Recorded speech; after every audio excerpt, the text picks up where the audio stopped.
இந்த ஒரு கைப்பிடி உரம் பயன்படுத்தினதுக்கு அப்புறமா எனக்கு பூச்செடிகளில் இந்த அளவுக்கு ரிசல்ட்ஸ் கிடைக்கும்னு சொல்லிட்டு நான் கொஞ்சம் கூட எதிர்பார்க்கவே இல்லை.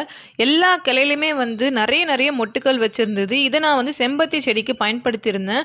ஒரு கிளையிலுமே வந்து குறைஞ்சது 6லேருந்து 7 மொட்டு வரைக்கும் வச்சிருந்தது. டோட்டலாக இந்த குட்டி செடியில் மட்டுமே குறைஞ்சது 30 மொட்டு வரைக்கும் இருந்தது. ஒரு மொட்டுக்களும் வந்து நல்ல பெரிய பெரிய மொட்டுக்களாக வச்சிருந்தது. ஒரு கை அளவுக்கு நமக்கு ஒரு பெரிய பெரிய பூக்களாக பூத்திருந்தது. இதை நான் ஐஸ்வர்யம் செம்பருத்திக்கும் ட்ரை பண்ணியிருந்தேன். இதில் நான் குறைஞ்சது 20 மொட்டு வரைக்கும் பூத்து நான் எடுத்துட்டேன். இப்போவுமே பேலன்ஸ் இன்னுமே இருக்கு ஒரு 20 மொட்டு கிட்ட. ஒரு குட்டி தொட்டில தான் வச்சு நான் வளர்த்துட்டு இருக்கேன். ஆனாலுமே வந்து சூப்பரான ரிசல்ட்ஸாக கொடுத்துருந்தது. அதுக்கு தேவையான இன்க்ரீடியன்ட் 4 இன்க்ரீடியன்ட் தான் தேவைப்படும்.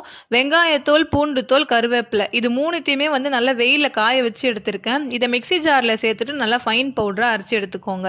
இது கூடவே இன்னும் எஃபெக்டிவ் ஆகிறதுக்காக இந்த ஃபெர்டிலைசரை ஒரு கைப்பிடி அளவுக்கு வர்மி கம்போஸ்ட்டை நான் சேர்த்துக்கிறேன். இதில் என்னென்ன சத்து இருக்குது அப்படின்னா, ஆனியன்